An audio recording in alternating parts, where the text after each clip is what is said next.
semuanya, balik lagi dengan aku Brenda. Di video ini kita akan sama-sama belajar tentang laporan posisi keuangan atau yang sering disebut dengan balance sheet beserta komponen-komponen yang ada di dalamnya.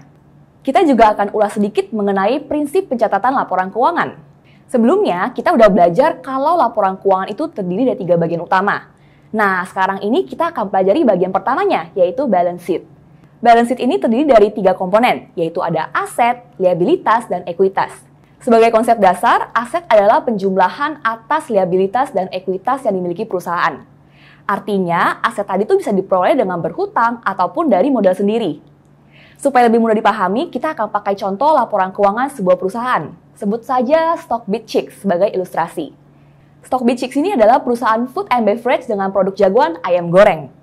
Founder dari Stockbit Chicks ada 2 orang, sebut saja Pak Agus dan Pak Budi. Setelah dihitung-hitung, mereka tuh butuh modal 12 miliar untuk bisa menjalankan Stockbit Chicks. Akhirnya mereka sepakat nih masing-masing patungan 5 miliar untuk modal. Jadi total uang yang mereka punya sekarang 10 miliar. Nah, 10 miliar ini namanya ekuitas alias modal. Tapi masih kurang 2 miliar nih supaya tercapai 12 miliar tadi. Makanya mereka memutuskan untuk pinjam ke bank. Uang yang dipinjam dari bank ini dinamakan sebagai liabilitas. Dengan total 12 miliar aset yang udah kekumpul, mereka udah siap untuk membuka Stockbit Chicks dan jalanin bisnisnya. Jadi bisa disimpulkan kalau rumus dari aset di laporan keuangan itu terdiri dari liabilitas ditambah dengan ekuitas. Sekarang kita akan bahas komponen yang pertama dulu, yaitu aset. Aset tuh sumber daya fisik dan non-fisik yang bermanfaat untuk menunjang operasional perusahaan. Ada 2 tipe aset. Yang pertama adalah aset lancar, yang mudah dikonversi jadi uang tunai dalam waktu kurang dari 1 tahun. Kemudian ada aset tidak lancar yang relatif lebih susah dikonversi jadi kas, dan punya masa manfaat lebih dari 1 tahun. Yang termasuk aset lancar tuh ada kas dan setara kas, ada persediaan atau stok, piutang dagang, dan ada beban dibayar di muka. Kas adalah uang tunai yang dimiliki perusahaan. Bisa ditaruh di laci, ditabung di bank, atau bisa juga disimpan dalam bentuk deposito. Kalau persediaan, biasanya itu meliputi stok atau barang-barang yang nantinya akan dijual. Bentuknya bisa barang yang udah jadi, masih diproduksi, ataupun masih dalam bentuk bahan baku. Misalnya, Stockbit Chicks harus siap sedia stok ayam, minyak goreng, dan sebagainya. Karena nggak mungkin ya, mereka baru beli daging ayam ketika ada orang yang baru mau pesen. Selanjutnya, dalam aset lancar ada yang namanya piutang dagang, yaitu hak tagih yang kita punya ke pihak yang ngutang sama kita. Contohnya, Stockbit Chicks tadi dapat pesanan besar dari langganannya senilai 1 miliar. Karena mendapat pesanan dalam jumlah yang besar, Stockbit Chicks ini menawarkan pembayaran separuh di muka. Sisanya bakal dilunasi setelah mereka berhasil memenuhi semua pesanan itu. Sisa pembayaran itulah yang akan dimasukkan ke dalam piutang dagang dan dicatat sebagai aset. Yang terakhir dari aset lancar, ada yang namanya beban dibayar di muka, yang merupakan biaya yang udah dibayar di awal sebelum barang atau jasa tadi dipakai. Misalnya nih, Stockbit Chicks ini jualannya di ruko yang mereka sewa dari orang lain. Kontrak sewanya itu harus diperbarui dan dibayar pada tanggal 1 Januari setiap tahunnya. Ketika mereka udah bayar, hak sewa ruko itu menjadi aset lancar perusahaan, karena mereka bisa menggunakannya selama 1 tahun ke depan. Selanjutnya, contoh yang termasuk aset nggak lancar tuh ada aset tetap, aset tak berwujud, dan investasi jangka panjang. Aset tetap adalah aset fisik yang dipakai untuk menunjang operasional jangka panjang perusahaan. Sebagai contoh, aset tetapnya Stockbit Chicks itu adalah kitchen set yang mereka pakai untuk kebutuhan produksi.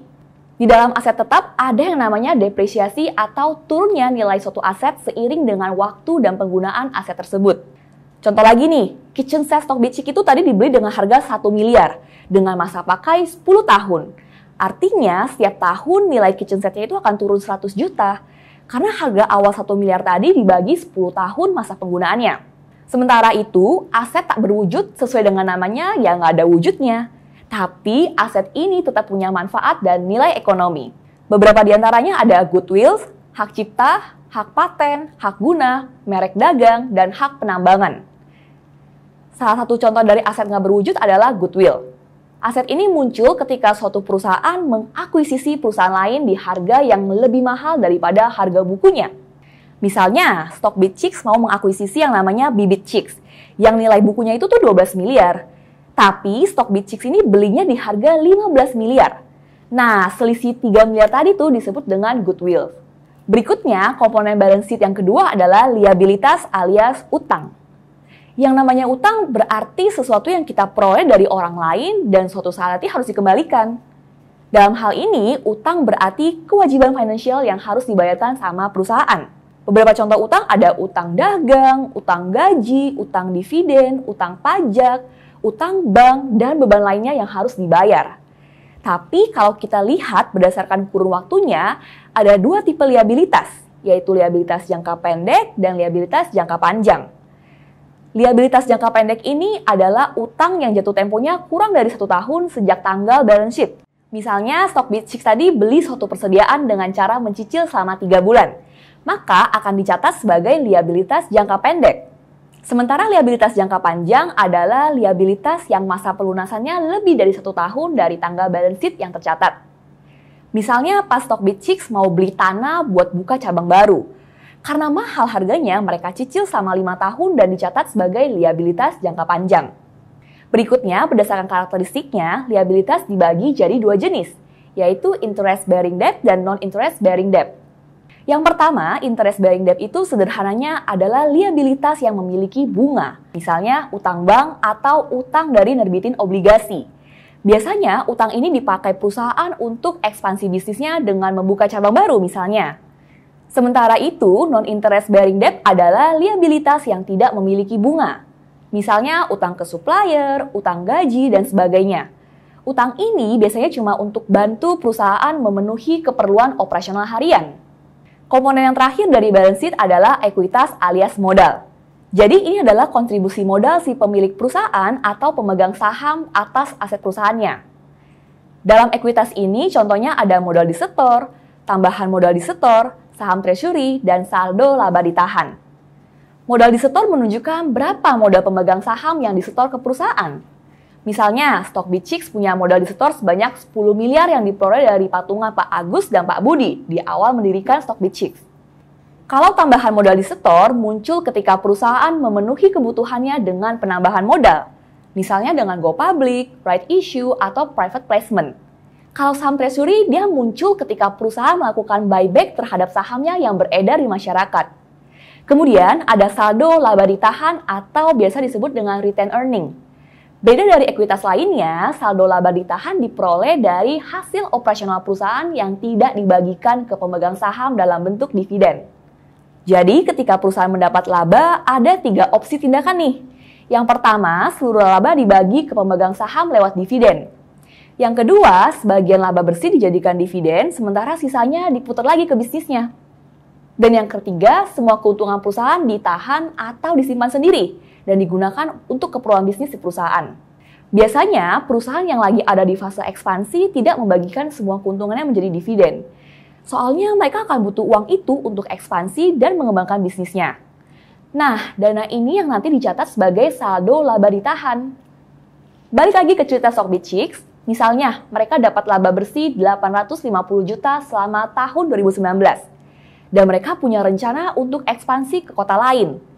Alhasil, tahun ini mereka nggak bagiin dividen sama sekali. Jadi, dalam laporan keuangannya, saldo laba ditahan Stockbit6 bertambah 850 juta. Nah, akun-akun di balance sheet ini juga terpengaruh sama prinsip pencatatan laporan keuangan. Ada 2 prinsip yang bisa digunakan untuk pencatatan laporan keuangan, yaitu biaya historis atau nilai wajar. Prinsip biaya historis ini mencatat semua komponen laporan keuangan sesuai dengan harga perolehannya di masa lalu. Sedangkan yang kedua adalah prinsip nilai wajar. Komponen balance sheet bakal disesuaikan nilainya dengan nilai pasar saat ini. Penilaian kembali ini akan dilakukan oleh kantor jasa penilai publik atau KJPP. Misalnya, Stockbit6 3 tahun lalu membeli tanah yang harganya 700 juta rupiah. Kalau menggunakan prinsip biaya historis, nilainya akan tetap 700 juta sampai hari ini, sesuai harga perolehannya dulu.